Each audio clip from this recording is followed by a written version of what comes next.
Hi, everybody. My name is Nerine Dorman. I'm a South African author of sci-fi and fantasy, but based out in Cape Town. And yeah, it's very wet and rainy today, which is perfect reading weather. And for those of you who want to know a little bit more about my book, that's in the running at the moment for the self-publishing fantasy, or SPFBOX as we call it. I don't know. I think I've gone for like almost 10 years of not knowing how everybody calls it, because you always read the writing on social media, and you never know, like, here I've been carefully saying SPFBO and then getting confused because I run out of consonants. So everyone calls it SPFBO or SPFBOX this year because it's number 10.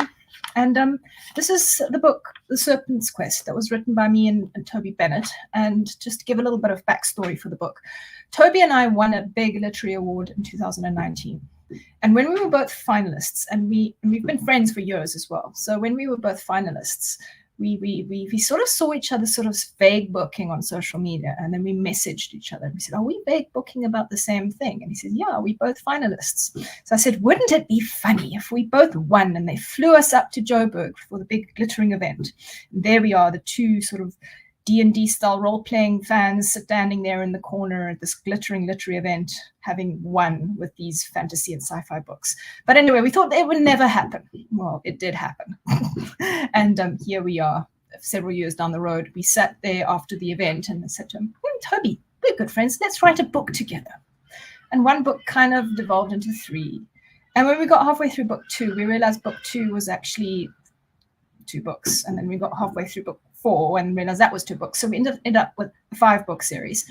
And we treated it all as one book. So that is approximately every book being around about 100 to 130,000 to 150,000 words long. Yeah, not quite George R. R. Martin length, but it was quite an epic saga. It took us 5 years to write and revise. We are currently working on book 2, but we can promise you that everything has been written. So there won't be these long 10-year waits between books like with certain other authors. So without further ado, I'm going to read a few passages, and, well, a couple of pages. And this beautiful cover, the art was done by a South African comic book artist, Daniel Hicho, and he is like my go-to for covers. So I just want to give him a little bit of airtime as well. So to give you some idea just in the backstory, the story is about 2 unlikely characters that get thrown together. The one is a disgraced general, and the other one's a disgraced priestess. And we're going to start with the disgraced priestess, Hetefes. And she's about to have a bit of a divine experience. Well, she's being initiated into a new degree, and things don't go quite according to plan. Otherwise, there wouldn't be much of a story. Hetefes couldn't help a flutter of nerves, and she tugged reflexively at the fresh linen that marked her as a first-degree priestess. She thrust her hands down at her sides when she saw Sister Sundette was smirking at her, and took her station before the reflecting pool at the start of the gloaming. Other priestesses arrived, singing the sacred adorations. Their voices echoed sweetly, while they rattled their sistrums, and the sparrows that roosted in the high places of the temple chirruped in counterpoint. The sky had turned the color of doves' wings, and already the first faint pinpricks of stars showed. The Wanderer, getting brighter still, which had so concerned Sundette, was one of the first. Censers were lit at the corners of the courtyard, and long fingers of resinous smoke coiled into the still air.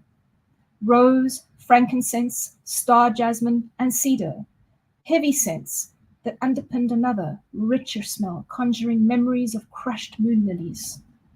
All the while, she concentrated on her breathing, tried to remind herself to keep her hands loose at her sides and not bunched into sweaty fists. She added her voice to the others, and was amazed at how the sound reverberated through the adorned pillars as they worked their way through the verses. It was as if another divine tension blurred the air and made her heart sore. Presently, Sundette, now garbed in the formal braided wig and crescent moon mask of a senior priestess, approached. She dipped a silver chalice into the water of the reflecting pool and held it out. The flashing body of a fish darted in the proffered cup. She was to drink down the fish? Her gorge rose at the thought, but she kept her hands steady as she accepted the chalice from Sundette. It seemed somehow sacrilegious to consume a denizen of the holy pool, but if it was expected, who was she to? A fine spray hit her face as the fish thrashed in the goblet. She glanced at Sundet. Perhaps there was some mistake. Every last drop, the priestess said. And then? You hold vigil. We will come for you at dawn. Is that it? Hetefes could hardly believe it was so simple. Too simple, perhaps. She would have an entire night to find out. A slight twinge reminded her that she'd skipped breakfast. Well, now she'd have fish, small as it was. She peered at the tiny thing, steeling herself for what was to come. Just gulp it down and swallow hard. She did her best to ignore the image of the little beast flitting around inside her. You're hardly the one that comes off worst. Sundet huffed slightly, shifting her feet. Hetefes couldn't stall any longer. How bad could it be? All the priestesses would have undergone this rite, and they were all still here, still sane, relatively. She suppressed a smoke. Biting back the urge to mumble bottoms up, Hetefes brought the chalice to her lips. The metal rim clinked against her front teeth, and then she cushioned it against her bottom lip, as countless other sisters must have over the years. She closed her eyes and drank deeply, cringing slightly when the cool, slippery body slithered over her lips and tongue. She swallowed fast, hating the sensation of the wriggling thing going down her throat. Then she gulped the rest of the liquid to rid herself of the salty, slimy taste. Good, Sundet crooned as she took the chalice from Hetefes's limp grasp. Will it be terrible? Hetefes whispered. Beautiful and terrible. Hetefes widened her eyes at that statement, but Sundet merely chuckled and placed a hand on her shoulder. You will do well, little sister. You are half divine yourself. Meeting a god should hold no fear for you. With that, she placed a soft kiss on Hetefes's forehead and departed from the inner sanctum. On cue, the half-dozen singing priestesses followed, and Hetefes was left alone in the chamber. Now what? She mumbled, casting about. She placed her palms on her stomach. Was the little fish still wriggling down there, or had it perished immediately? What an awful way to die, even for a fish. No strange feelings assailed her. It was just her alone in this large courtyard beneath the darkening sky. No one had given her any instructions either, apart from, you will await the god in the inner sanctum. What did one do to await a god anyway? Should she sing? Go through her adorations once more? Recite poetry? Strike up a conversation with a thin air on the off chance that he'd drop in for a quick chat? Father, I entreat you. Father, I beseech you. She looked up hopefully, but the moon was unchanged. No stare of silver, no beam of divine blessing. Bother. Hetefes felt faintly silly standing there dressed as if she were attending one of the high festivals, but with no one to accompany her. She watched the winking coals of the censers, making an effort not to fidget. The flaring embers were little red eyes set at strategic spots. What a horrible thought. If they were eyes, whose eyes would they be? Who was watching her?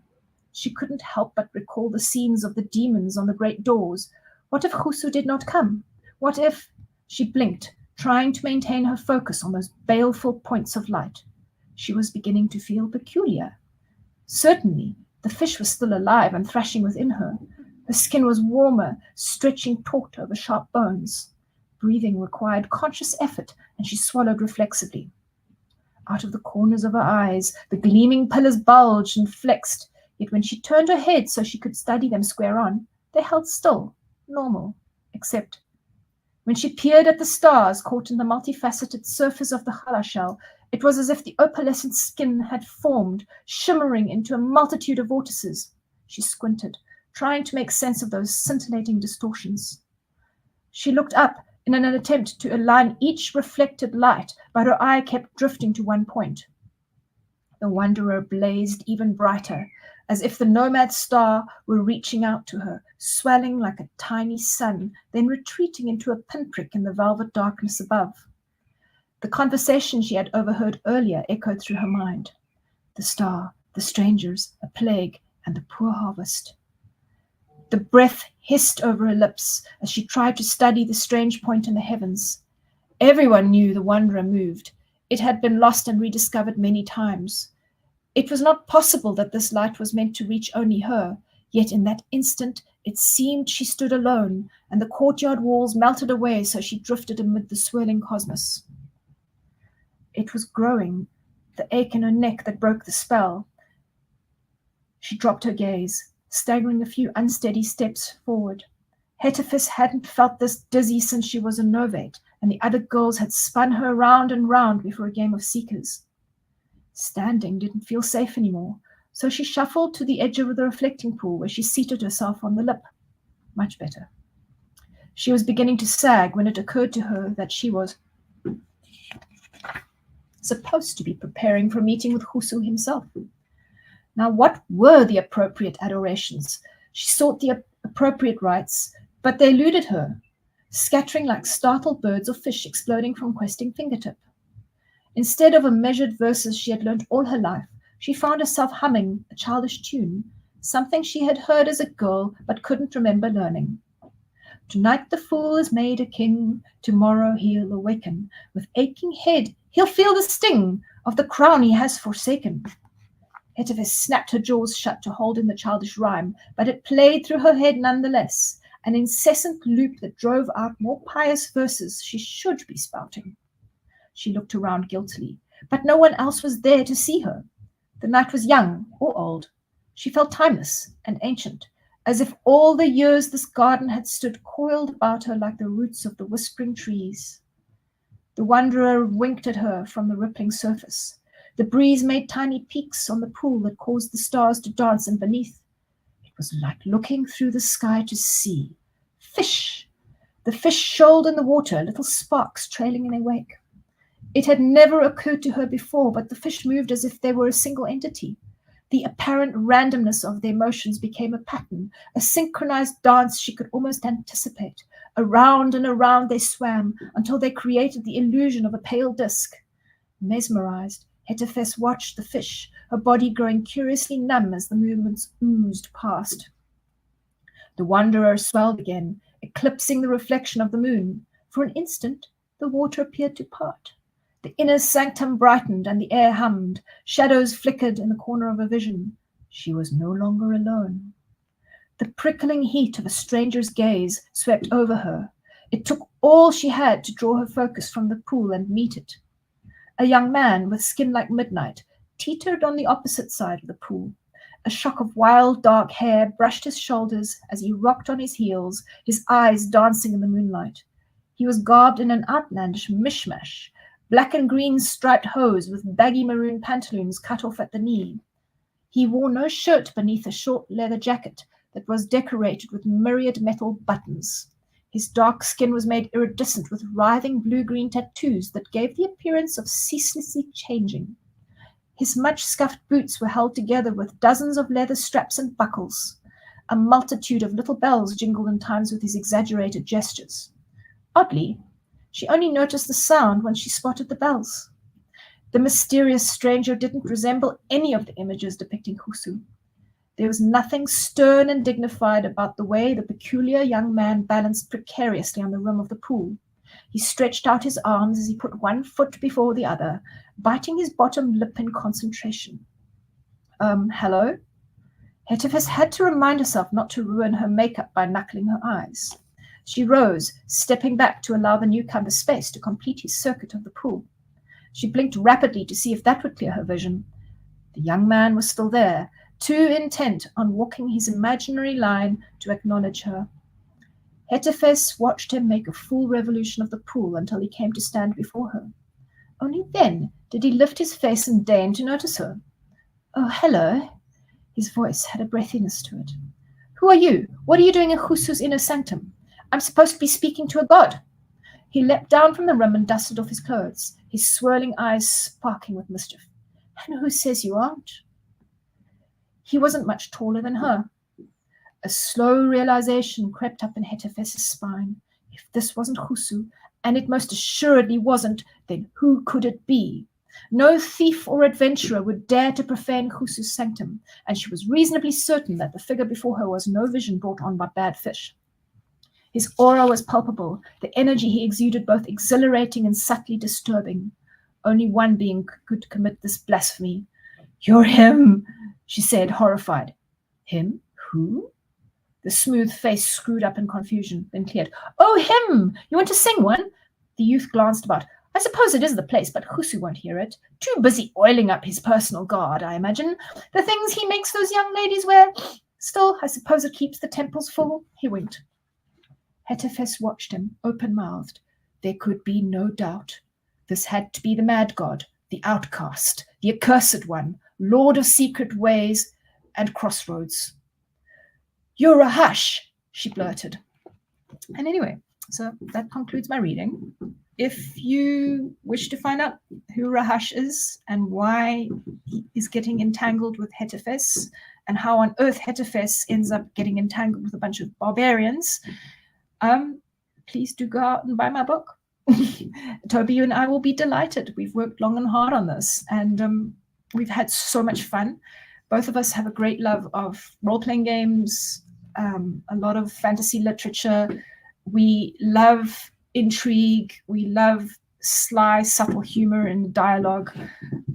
We decided to write a story that has all our favorite things. So that's everything from mummies and undead things and Vikings on horseback and elves and mammoths and it's crazy. It's absolutely bonkers. And yeah, I really hope that you will enjoy this and join us for the ride. And I really don't have anything else to say, but if you want to find me, I'm on Threads a lot. I'm on Facebook. I'm not on X as much, but I am on Instagram. So do pop on over to the various social medias that you do follow and come and hunt me down. And if you do find me, tell me where you found me and I'll follow you back. And just big thank you to Katherine for having me over and giving us the space where we can read from our stories. It's much appreciated. And yeah, I think that's pretty much it from me.